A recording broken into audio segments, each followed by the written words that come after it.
With me is Sriram Balasubramanian. I hope I said that right, Sriram. Yes. And Stephen Ball. Gonna speak. Oh, wait, sorry. Now I should turn the volume up. Go ahead. Is that better now? Yeah. Hey, good afternoon. And so Stephen has a double life. Software consultant for EMEA out of Maidenhead, and InterBase product manager. Yeah, that's correct. Yeah. Maybe he has a triple life. He's also MI6 or MI5. There's no MI6, right? Well, there is, but there isn't. I can't talk about it. Okay. You can't talk. Yeah, there you go. He'd have to kill me. Yeah. And I invited them over because Stephen was in town, and it's great to see him here. I like seeing him in Maidenhead. But to me, as part of Delphi Week, where we've been talking about 20 years of continuous innovation, side by side and in advance of and with and on its own track, InterBase has been innovating year after year after year, and will be innovating in the world of databases for years to come as well. I mean, innovated not only within InterBase itself, but in the whole world of SQL databases in addition, right? And so I thought it would be great to have you both talk some more about the years of innovation with InterBase and some of the things that maybe some people either don't know or they take for granted, multi-generational architecture, blobs, and other things. And then all of the cool and interesting new things that have shown up in the most recent releases with journaling and journal backups and restore point in time and then now change views in XE7. I mean, really cool. So I'll turn it over to you guys, and if I have to chime in to help, or if you want to direct me, I can also just be the browser monkey if instead of the code monkey. We were doing that on Wednesday morning.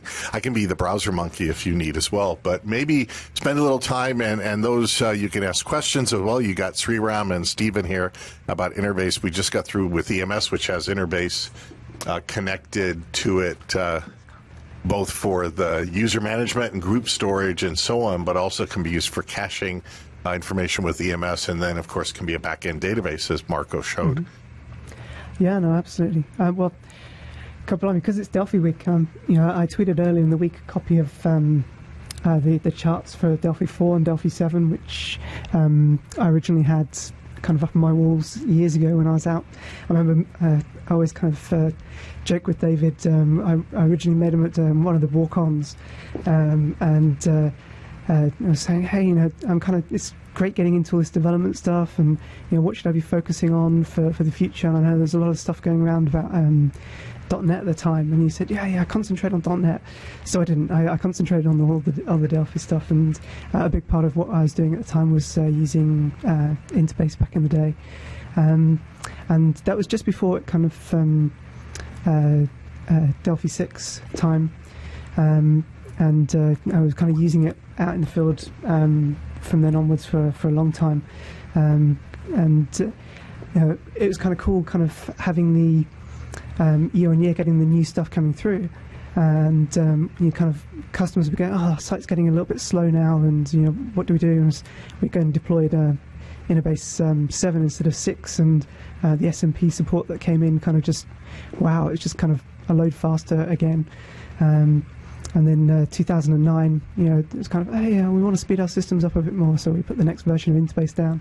And the product that I was working on then is still written in Delphi 5, but it runs on the latest versions of InterBase. Oh, I know they're definitely up on InterBase XE7, without even having to rebuild their Delphi code. And that's been one of the really cool things from my point with the innovations and the developments with InterBase, is that just by backing up and restoring the database, you'll be able to give your whole application that speed up and that performance layer that is keeping up to track with with the latest stuff, with that, without having to kind of recompile your code, which has been awesome.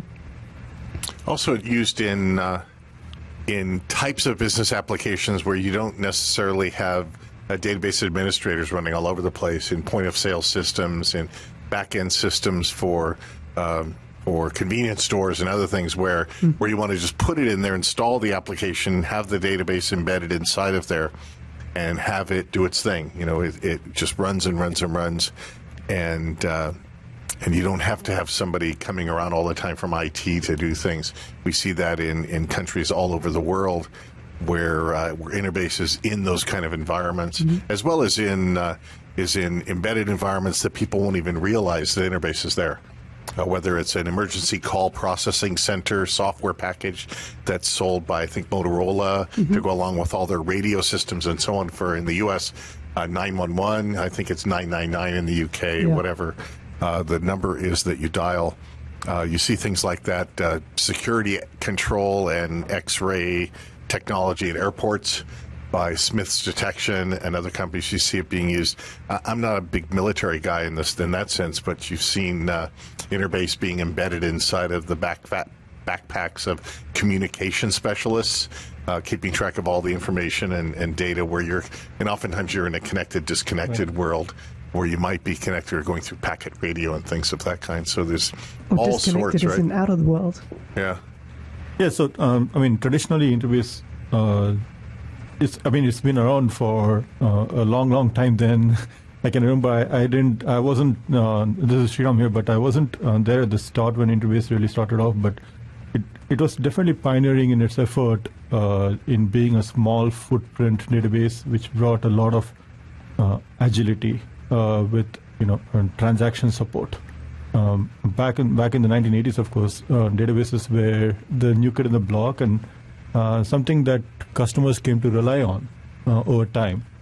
And relational databases are, I would like to call them a different beast today. When you talk about databases, the notion of a data source is very different every couple of years, or is somewhat different every couple of years. But what data you collect and how you service your customers never goes away. The scalability requirements never go away. The reliability that businesses have on making decisions on the data that they have collected and the foresight that they get with the data is something that we are more and more dependent on as businesses around. When InterBase came onto the field, some core values that were definitely baked into the product and the way the product functioned. One was, of course, like I said, small footprint. The other was independence from platform dependency. We didn't really want to get tied down to a single operating system. We're not a single operating system vendor. We didn't have a platform agenda, so to speak. We wanted to make it really easy for our key customer base, which was OEMs and value-added resellers. So if you think about empowering our VARs or OEMs, some of the interesting benefits that they see in the product is independence of platforms, so they can choose based on their customer needs whether they want to deploy on Windows or Linux or traditionally on a lot of other Unix platforms. And that goal has sort of transitioned over time with new platforms coming on board for desktops as well. Mac OS is one. And more recently, over the last few years, we have seen a lot of interest coming up in mobile platform support. And Embarcadero has been there with the developers to make the developers' jobs easy in being able to consume or provide their solutions to a marketplace that's really resurging right now. So to take their database requirements along with them to their mobile applications, we definitely wanted to be part of it. And over the last couple of years, we're seeing a lot of developer interest in using InterBase on iOS and Android, which they're able to do today. I think the big thing that you touched on there is, InterBase was designed specifically with kind of OEMs in mind, and one of the great things about that is the zero administration, and continuous investment around that kind of side. With the 64-bit transaction IDs now, that you can just leave a database running for forever, pretty much. Certainly, even at 10,000 transactions a second, I'm going to be gone before you get around to exhausting that kind of number now. Which is just phenomenal. But yeah, that was one of the things that was amazing for me on the outside as a VAR. We were deploying out. I had probably around about 500 sites across the world, who were using the software that I was building when I was a VAR. And we had a training time of about 10 minutes for a support engineer. Compared to, we had a merger with another company who had a .NET product running SQL Server, and they had a full-time DBA just running that, and every year he was off on a 3-day training course, and that's a huge cost differentiator in terms of a small business running, having to pay $40,000-$50,000 a year to have a junior kind of DBA set in the office. Compared to saying, hey, look, here's your 10 minutes training, off you go. Go support this site. And it really does make a big difference to just making sure the system works. Yeah, it reminds me of a funny comment that John Castor made a few years ago. Of course, we use our products for a lot of our internal infrastructure services as well within the company. And John and David I's teams were actually building and developing some of this with InterBase as a backend database out there. And John joked about it. You guys should not have termed your administrator user account as sysdba. You should have probably called it no sysdba, because you really don't need an administrator running this database out there. Yeah.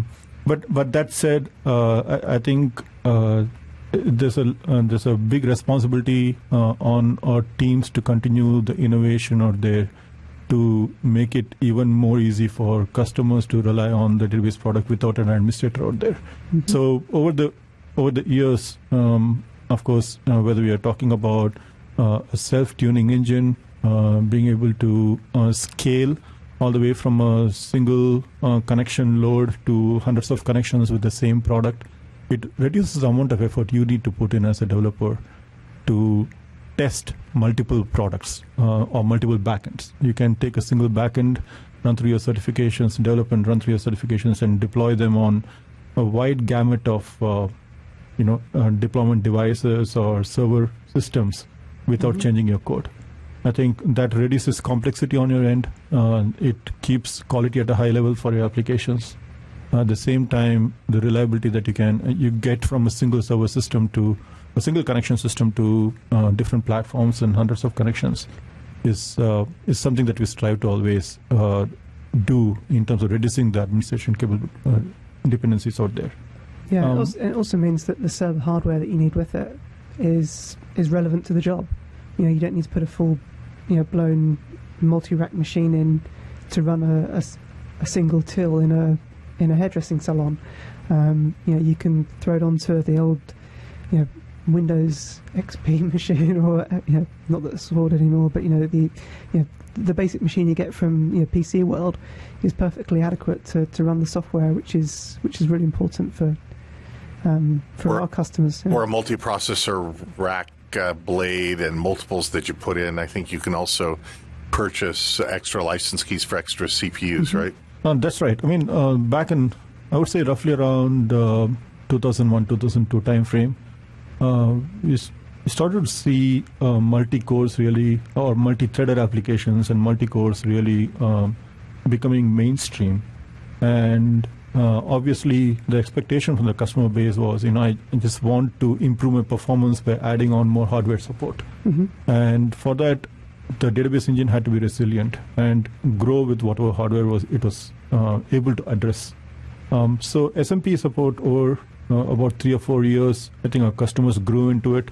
It was not like a flip of a switch on a single day. Everybody turned up with their quad core systems. Definitely not that way, but there are still customers using old boxes with a single core or single CPU, all the way up to current customers who are running quad cores with 16 cores and more.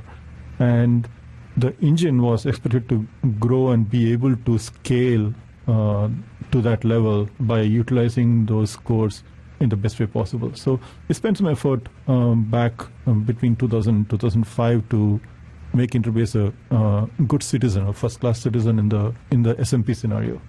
And of course, following that, there were opportunities to innovate on more functional levels, if I can call it that,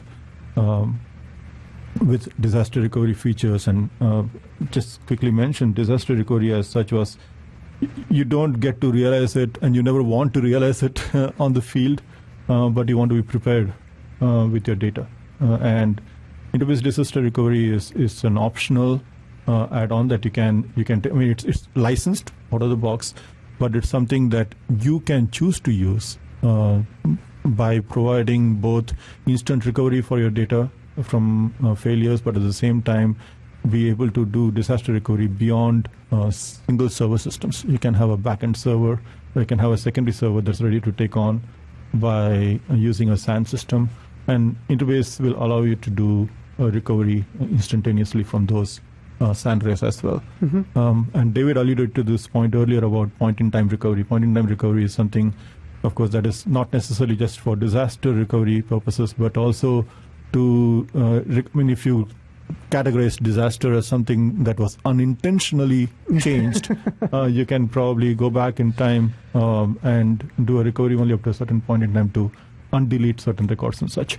So it has got two different use cases in that way, but it definitely enabled some of our customers who wanted to be prepared in case of a disaster, not necessarily they didn't want to use it on a daily basis, or they didn't have a need to use it, but they wanted to definitely be prepared with their secure data at that time to be able to recover from any potential disaster. But disaster recovery is a great example of where innovation has been happening with InterBase in the last few releases. XE3, we introduced a much faster restoring process.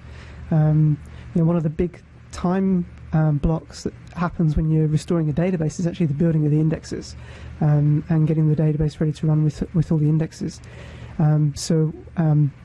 There's multi-threading technology that was built into InterBase to dramatically reduce the time it takes to restore a database and get a customer back up and running.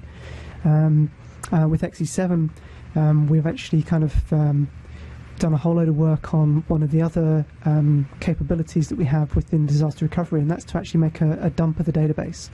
So a dump is basically a read-only copy of the database that's there, and with the because of the way that the database works with the multi-generational architecture, we're able to know exactly what's being pushed out into the dump and keep track of that. So when you come back to say, right, I need to redump my database, it's able to literally pick up just the pages that have changed and then just push that over. So it's a lot quicker than having to scan the whole database or do a whole complete write of the database out. All the way through from multi-processing work to disaster recovery, it's great to see all the innovation drive, which is just additional performance and benefits for our customers to add to their products. And it's transactionally consistent as well. I think that's with some of the databases out there. Sometimes some applications are fine with looking at incomplete data or data that's lagging in time. InterBase provides you this kind of scale-out features, mirroring capabilities and such. We call them database dumps, distinguished dumps, incremental dumps, as you're known to, as you might have seen that in the InterBase collateral. But all of these enable you to scale out your application requirements in the field. There are, depending upon the application, if you're looking at a web application that might have a few hundred simultaneous connections to your databases, probably 90% of your requirements are around just fetch operations or just looking at existing data. They're not really modifying anything. But only 10% of your application requirements are to modify or having OLTP kind of systems. So you can easily scale out your application requirements even with InterBase dumps, servicing those 90% of customers, whereas the 10% of applications that really need transaction sensitivity, they go through this primary database. And you can, with one of the innovation out there was it was not just a backup copy. The dumps can be n-numbered. You can have any number of dumps that you can choose to upgrade over time. It could be as quick as every 10 minutes or every 1 minute. And one of the things that you just alluded to, Stephen, was in XE7, now we have a distinguished dump. I would say the majority of customers have one mirror out there of the database file, and that's a distinguished mirror with InterBase. And incrementally updating is much, much quicker in XE7 in our latest releases. So scalability and scale out is always something that we have continued. I mean, we have worked on and will continue to innovate on. One other aspect of scalability innovation was obviously 64-bit. I think more than innovation, I would call it a necessary effort. We wanted to be there before the application development frameworks were even there. And the reason for that was production side requirements in terms of scale out and vertical scalability as well comes before application requirements go there. So you could have a 32-bit application, but if 1,000 people are using 32-bit applications with very large databases, your databases need to scale with that, but your application does not necessarily have to scale immediately. Mm-hmm. Of course, over time, as applications get more feature-rich and depending on the type of application, like graphical applications, you might have certain requirements to grow them to 64-bit arena, but your data is there 3-4 years in advance. So having a 64-bit platform to serve our Windows Server customers out there was something that was well received, I would say, back in 2007-2008 timeframe. And more recently, with the XE7 release, we have brought that same 64-bit capability to Linux as well. So that's one. More on the server side, scalability for 64-bit is something that people have wanted, and we do provide that now. The product. A couple of things that also for me has been, well, having Unicode supported the database. That's become critical in multinational global companies, and that's been around in InterBase for a while, and then our database access caught up, by having DB Express support for InterBase and then having Unicode in the Delphi language and the Delphi runtime. But the database has been there for a while. Yeah, we provided international character set support. We have a library of character set that we deploy with the product that are more specific to the various Latin characters out there. And to Japanese character sets as well. And the initial support for Unicode was, of course, based on Unicode FSS. Right up until, I would say, 2004 or so, we had Unicode FSS support, which has a 3-byte variable encoding. And then later on, we started adding support for UTF-8 and Unicode, Big Indian, Little Indian, 16-bit. And now the product has, of course, UTF-8 and Unicode support out of the box. Available, and it's being leveraged well by customers who are using our developer tools with Delphi and C++ builder. They've been able to leverage, create a pure Unicode application and still work with InterBase data that's been there all along. Yeah, but also, it's not only Embarcadero customers from the RAD tools who are using InterBase. There's .NET drivers for InterBase, and we have customers who are using Visual Studio and a number of other... There's an ODBC driver. ODBC driver. You can use Java. Java. JDBC driver as well. So yeah. It really is kind of lots of developers from lots of different places, not just necessarily... Oh, absolutely. I think we had the good benefit of being one of the premier developer tool providers for the Java industry back in the 90s and early 2000s. Many of you have probably used JBuilder. That was one of the premier tools that we did have. And InterBase was there with the JDBC driver that we could be used well with the Java applications as well. Quite a few of our customers still continue to use the Java applications that they developed at those times and with our latest JDBC drivers, and just scale their backends with new releases of InterBase, but continue to depend on a Java interface that we provide. So that's, there are a lot more drivers that other languages have interfaces into to go into InterBase, other than just the standard connectivities that we give out of the box. But that's where the third-party community is really, really crucial, and we have been fortunate to have support from the community out there. There are drivers for pretty much any interface you want to get to: PHP, Perl, Python. There are a bunch of other drivers that the community develops and maintains over time. We don't necessarily put those things in the box, but we do have open connectivity drivers that we do in the box. Or even just at the ANSI C level, just at the C language level. Oh yeah, the C API. some people look at it and say, "Oh, that's too low level," but it gives you a lot of flexibility to build your solutions on top of it in a very customized way if you choose to do that. But that's also helped the new kids in the block. When I say new kids in the block, new technologies that mushroom every 3 or 4 years. Even within the Delphi community over the last 20 years, we have seen many different database technologies, all the way from BDE, DB Express. There are specific ones like InterBase Express and IB objects. There are many connectivity drivers that go to InterBase for the Delphi and C++ builder community.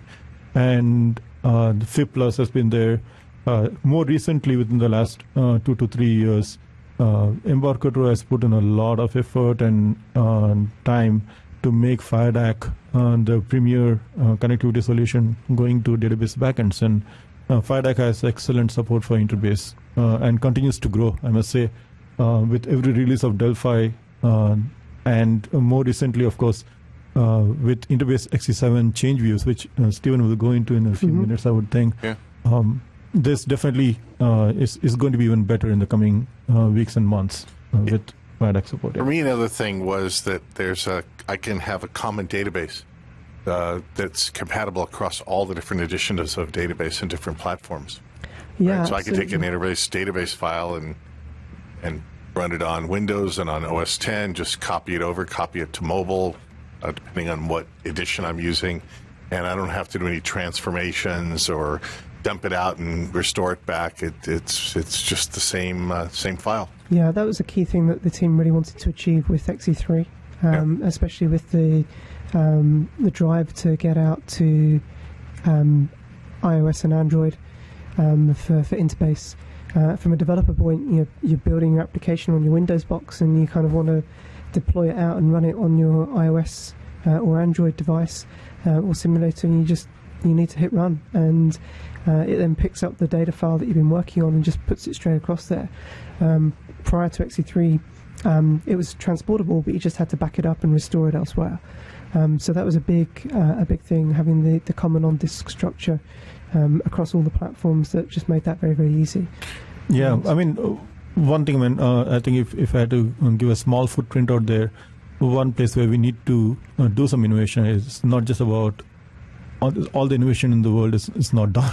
We have a lot to still do, and one of the areas that we want to focus on in the coming releases is to see how we can enable developers to use external libraries that are more native to their platforms. And right now, that is one caveat that we do have. If you are depending on any external libraries, native libraries for your application, those have to be platform specific.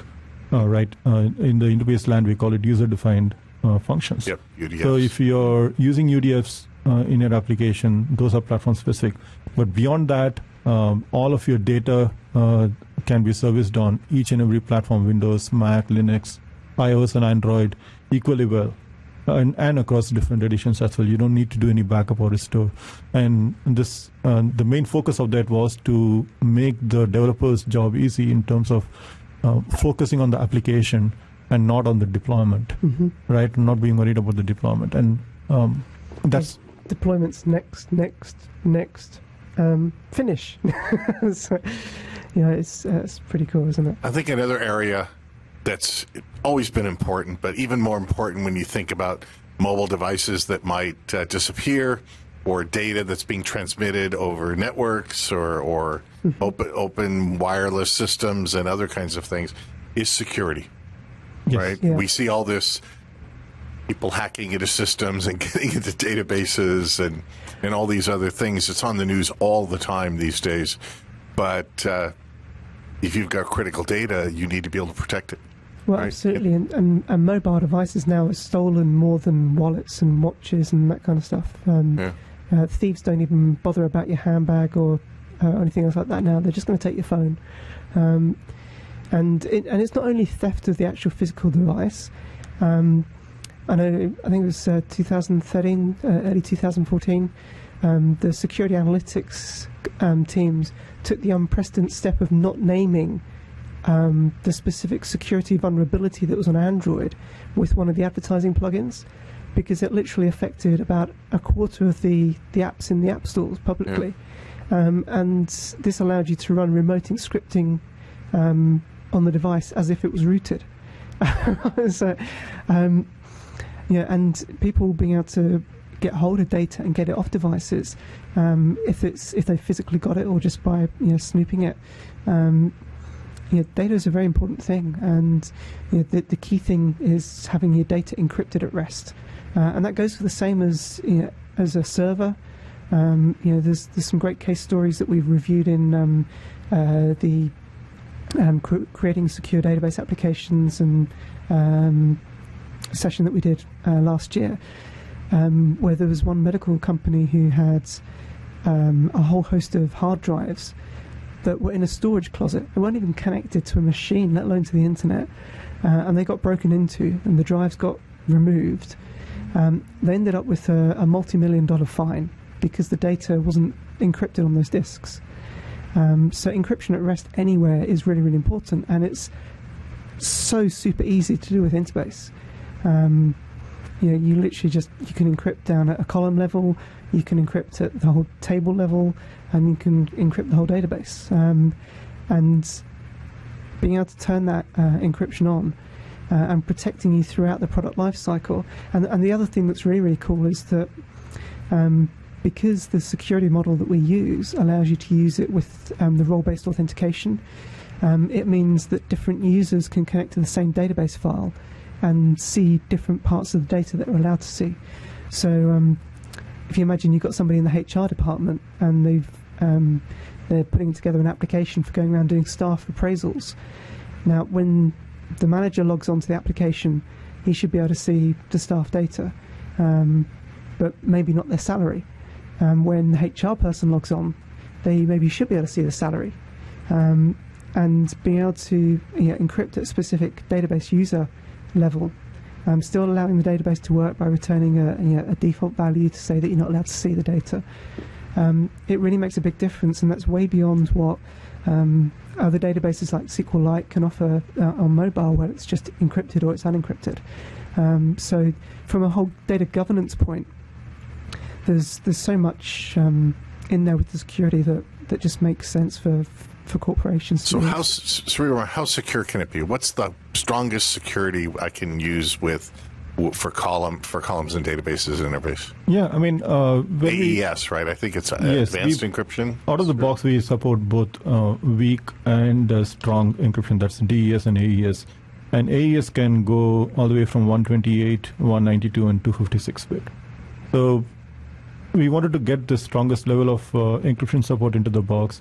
And when we architected the solution, we wanted a few key points to be goals for getting out with the solution. One was encryption cannot have a backdoor, and number two was we didn't want to have a home cooked encryption algorithm that eventually could be vulnerable out there.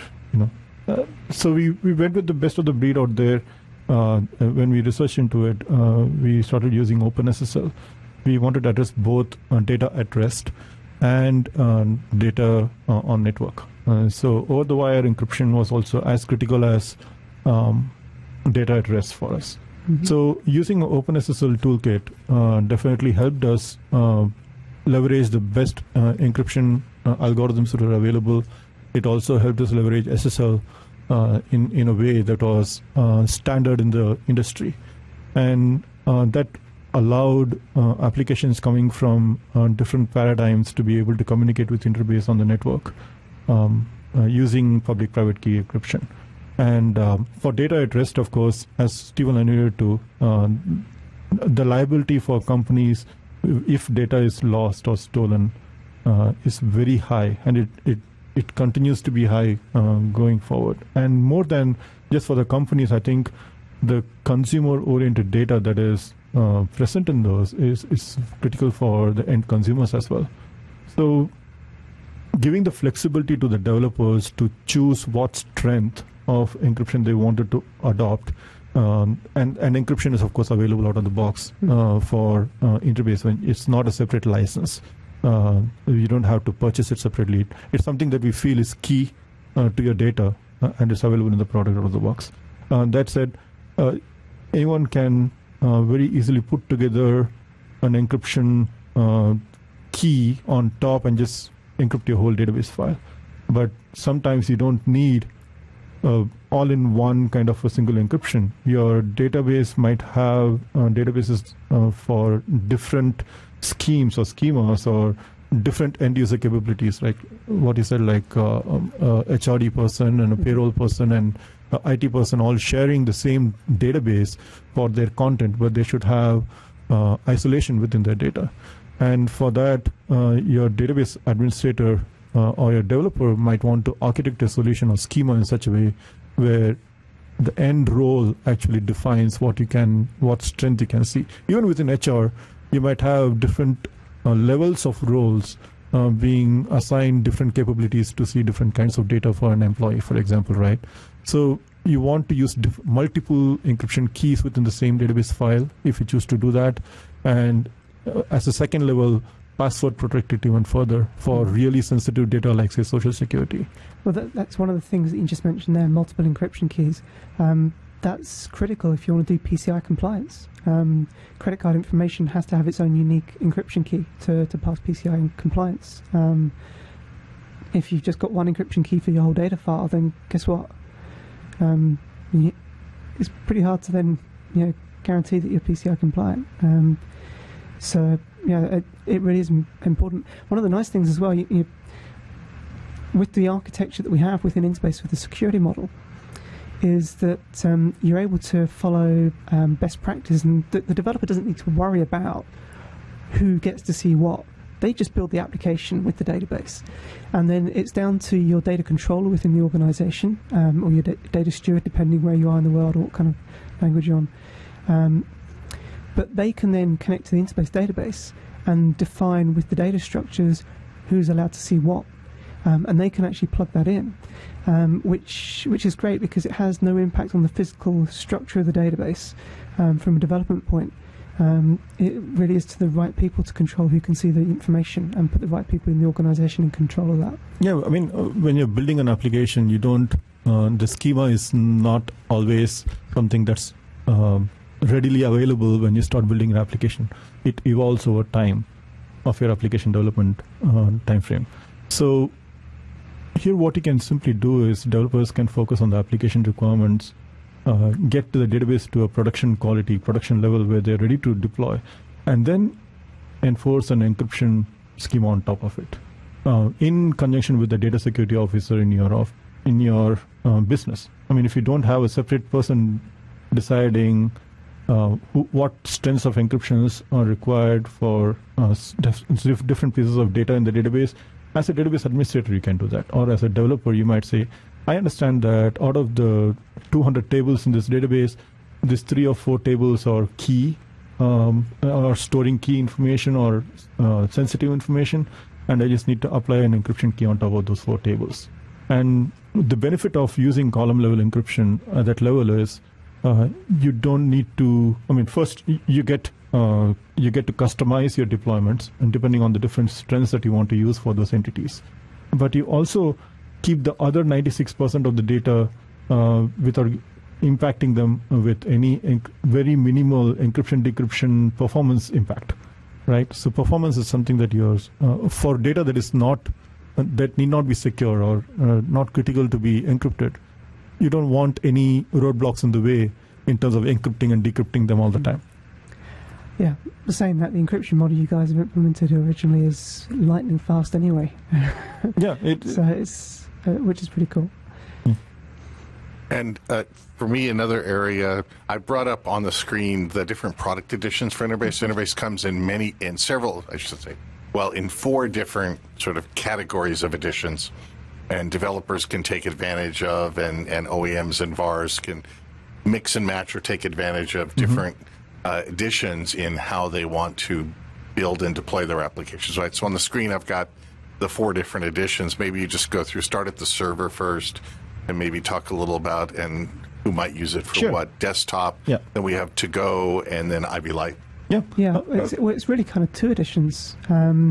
in some respects, because the server and the desktop edition are actually pretty much the same thing. They're just controlled by the license to provide different value. And the desktop edition, which is Windows only, is provided so we can provide a much lower entry point price-wise to InterBase for those who are only using it on that one machine. Other than that, it's pretty much there's a few variations, as you can see there, kind of in terms of the number of CPUs and the fact that one allows remote connections and the other one doesn't. But they're pretty much a par. And then the embedded edition, IB Lite and To Go, they actually run the same binary. They're just controlled by a license file. One provides a free version, which allows you to kind of use some of the core features of InterBase, which Sriram's been talking about earlier as well, the multi-generational architecture and that kind of side of things. And then if you want to use the encryption and some of the advanced capabilities, then that's where we have To Go, and you can literally just swap the license through in-app to actually to make that change, which is pretty cool. One thing I would add on to that is before the year 2000, of course, we did have a server edition and desktop edition then as well. But after 2000, when we started focusing on SMP, the product would scale. And the server edition, as you know, server, desktop, they come from the same binary. And it's just a licensing paradigm. And to expand beyond just a single desktop connection to single desktop user to hundreds of users on a server end, for example. The same binary is used by developers as well. Our developer edition is binary compatible in terms of the installer. It's just another different kind of a license that developers are provided to well develop their applications and test that at that point. So that's one class of InterBase install. The second class is the embedded editions that Stephen alluded to with IB To Go and IB Lite. Around 2006-2007 time frame, we started noticing that applications want a little bit more streamlined, small footprint, even less requirements in terms of not having to install the product. They wanted location independence, even on the same machine, be able to run multiple copies of their applications or different kinds of applications, each with its isolated database environment. So IB To Go was more of a embedded database engine DLL in your application.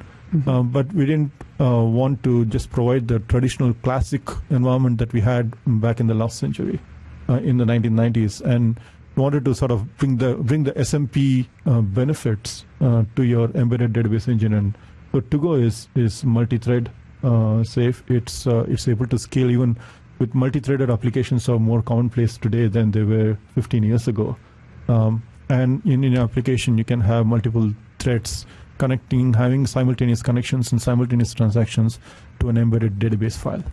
And you're only limited to the number of cores that you have available for your application on the system. So if you have a 2 quad-core system with 8 cores that are available to your application, you can have 8 screaming threads running against a single database, each with its own connection and transaction isolation in that regard. So from a developer standpoint, the way things can happen, let's say with To Go, I know that there's an option if you, on Windows and OS X, InterBase To Go can be a DLL or a dilib. Mm-hmm. Is that right? Or am I getting that, right, or am I misunderstanding that? Or you can link a static library into your executable? No, you're right. Absolutely. For platforms which support dynamic loading of client libraries, or even the database engine itself, we do the same. On Windows and Mac, it's enabled that way.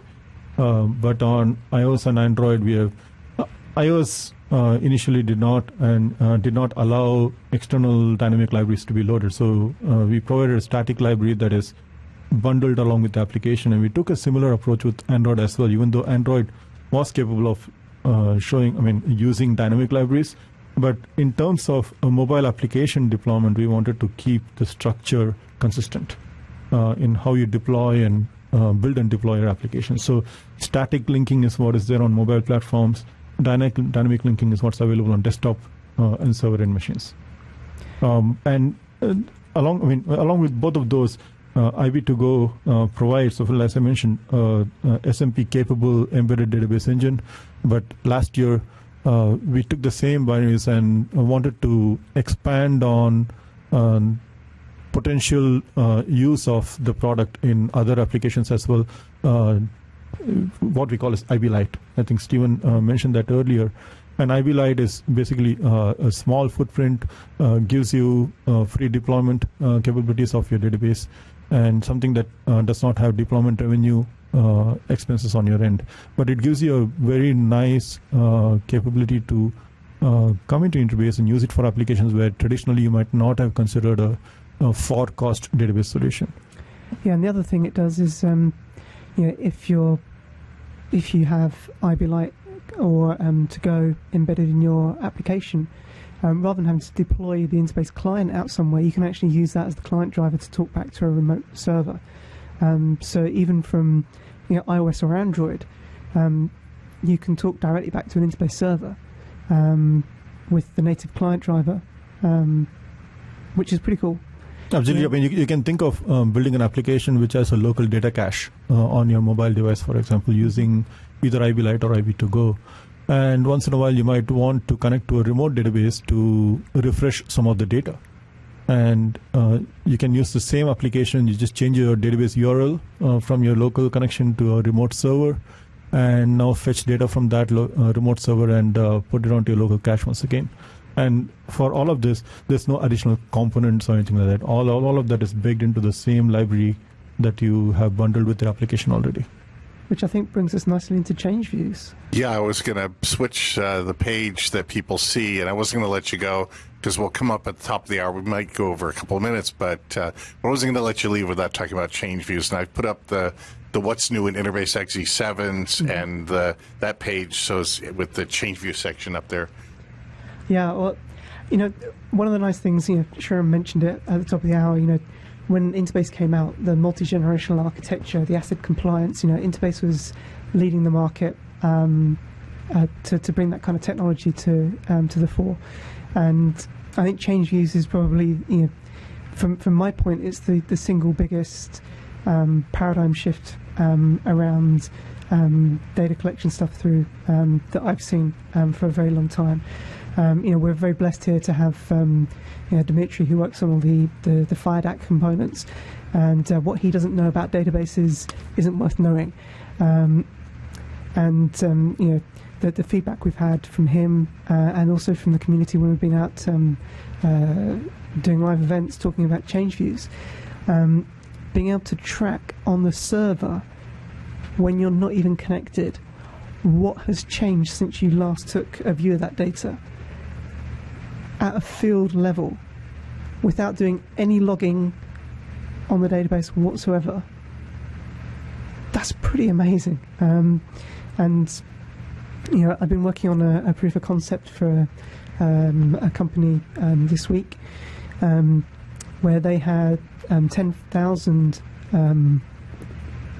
stores. Yeah, and basically their infrastructure at the moment is they've got a SQL Server central database, and they're looking at how they can get the updates to the data that's made to all this medicine data out to the clients.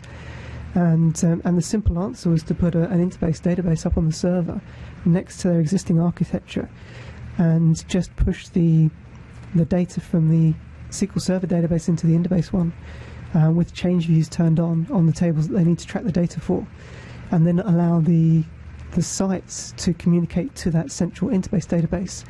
And a change view is pretty much like how to describe. Best way is imagine a newspaper. We all get the newspaper, and I may be interested in the sports section. Sriram may be interested in the current affairs. David may be interested in kind of the sports and the current affairs. So the newspaper set up a subscription to allow me to pick up just the bit of the paper that I'm interested in, or the table of the database that I'm interested in, or even the fields across multiple tables that we're interested in. And then once you subscribe up, it's a bit like going to the newsagent, picking up your paper, off you go. And then the next time you may be passing the shop, you just put your head in and say, hey, is there any new news? And you get the one new sports article or the one new current affair article or the mix of the both that's new specifically to you. And then, I can do that maybe 2 or 3 times in a day, and then David goes to the same news agents, and they know specifically him because he's identified himself before. And he's able to get everything that I would have received just bundled up and ready for him in a specific way.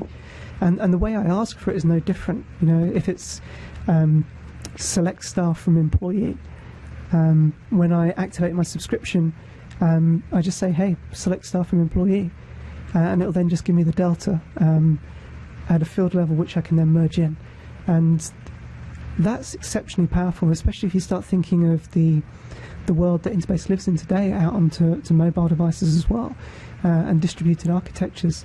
If I want to keep all my business data up to date before I go in for that big important sales meeting with the customer, being able to fetch just the data that has changed about the stock that we provide or the customer record that I'm interested in, and make sure that my device is updated.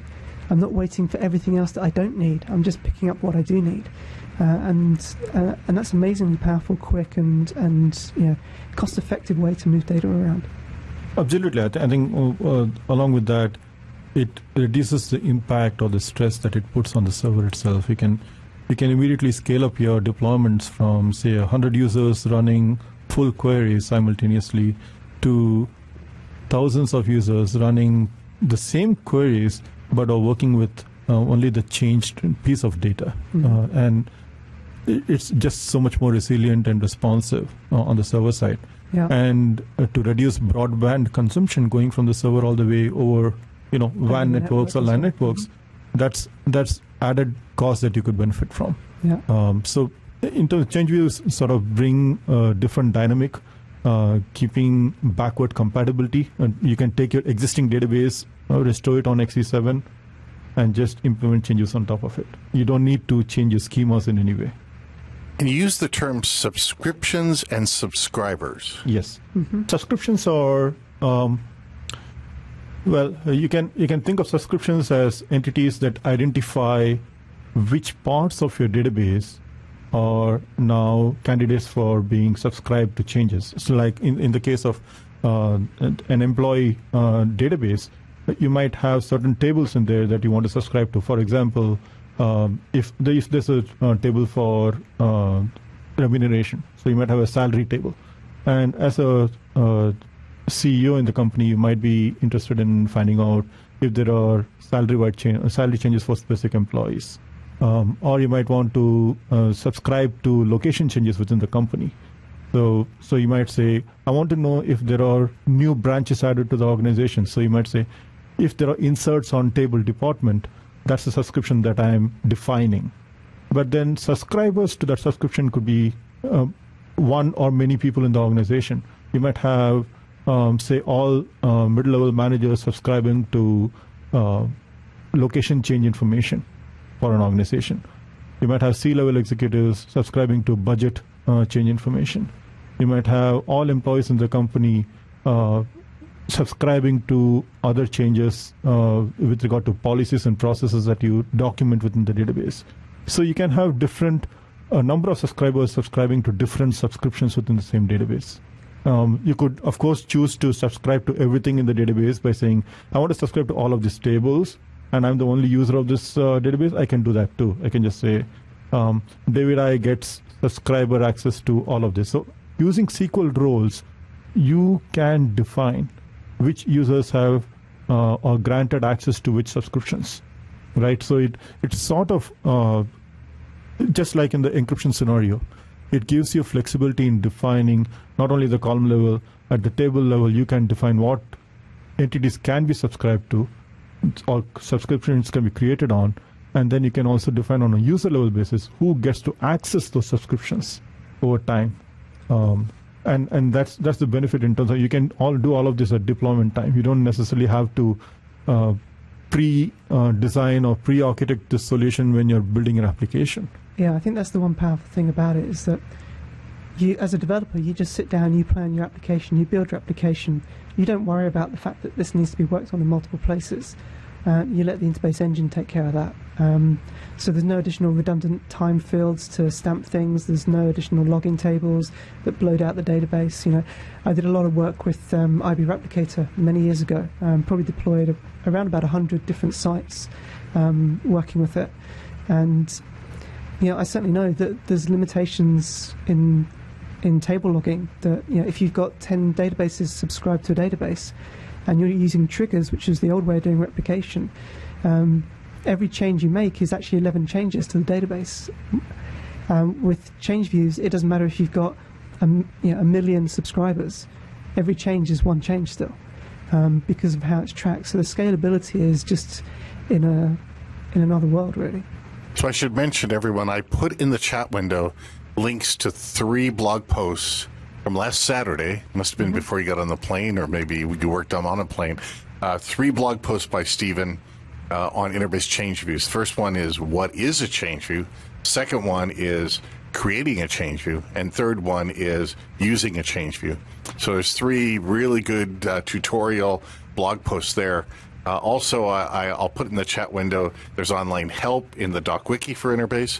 There's documentation, so you go to docs.embarcadero.com InterBase, and you have wiki and PDF and HTML versions of what's new in InterBase XE7, data definition guides, developer guide, embedded SQL guides. There's all the documentation and samples, language reference for the SQL language for InterBase. All of that is available to everyone online if you want to explore these different capabilities and on the website.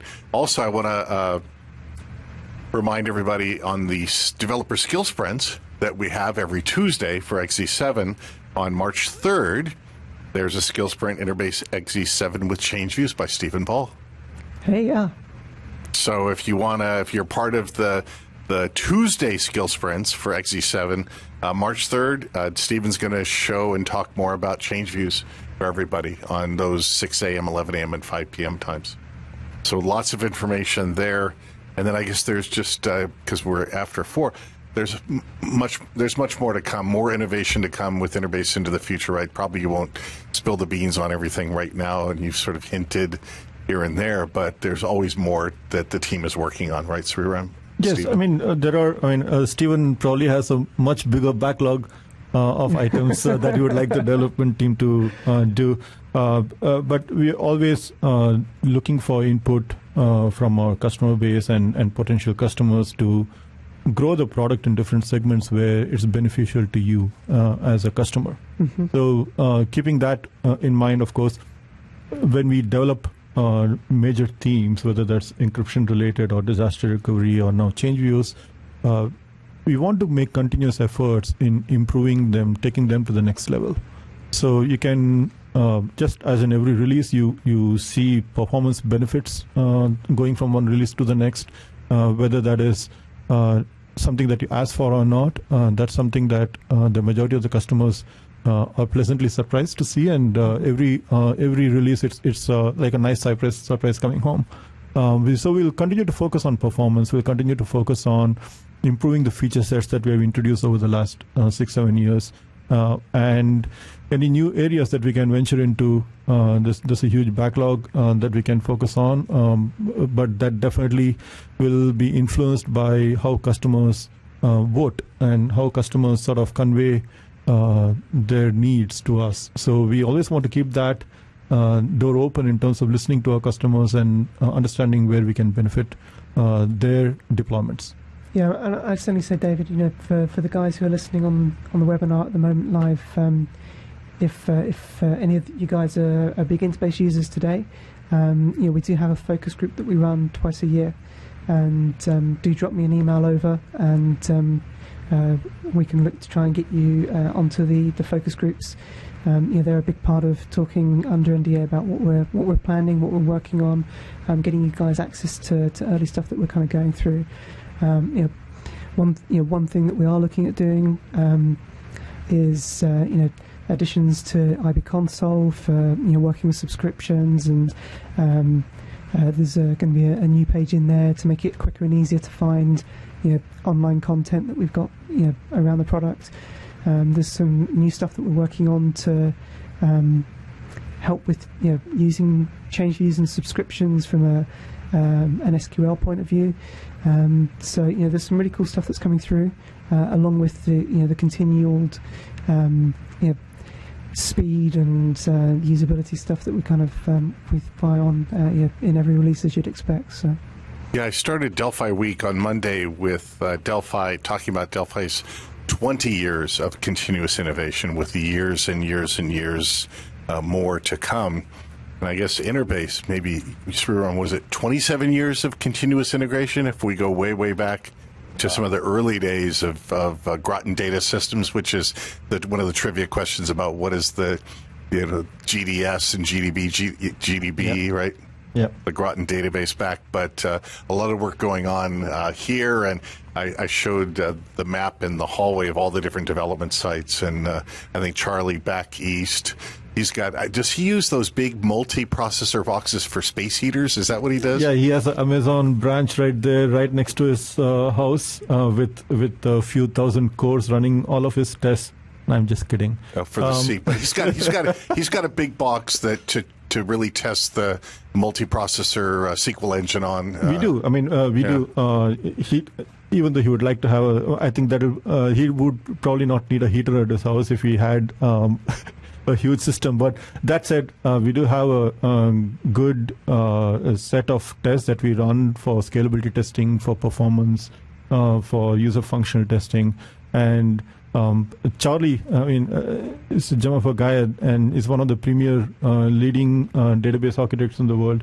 And he's, I would say, to go back to the trivia question, Charlie's been with the company since 1988, and he continues to innovate and lead us in the direction where it's really valuable and grow our value to our customer base. And this is Charlie Caro, C-A-R-O, just in case anybody wants. Well, Stephen and Sriram, do you have any quick last words, even though we're past 4 o'clock, before they pull the plug on me? No, I'm just, I love to hear your stories. We have, I was chatting with David earlier in the week and talking about some of his trips down to NASA and other places, and how they're using kind of C Builder and InterBase and a whole load of other things in different places. And we know about a number of different places around the world who are using InterBase. A huge amount, an absolute huge amount in medical. InterBase is very, very popular in the medical world. But it's always great to hear your stories. Where are you using InterBase? What are you getting up to with it? They're always great to hear, and we love being able to share those with the team, because we've got we're really blessed with an exceptional development team here. And you mentioned Charlie, who's an outstanding architect, and Sriram and the rest of the guys here do a great job in making sure that we get a quality product constantly out. He mentioned the unit tests and stuff.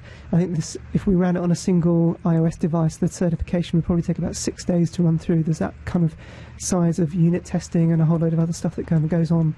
And it's great reward for us and for the rest of the team to hear about the cool things that you're getting up to with the products that we're developing here. It always gives us a great buzz, so we'd love to hear those. Yeah, and thank you for taking the time to listen to some of our interesting stories, and what really sort of motivates us to continue making the product and technologies better for you all.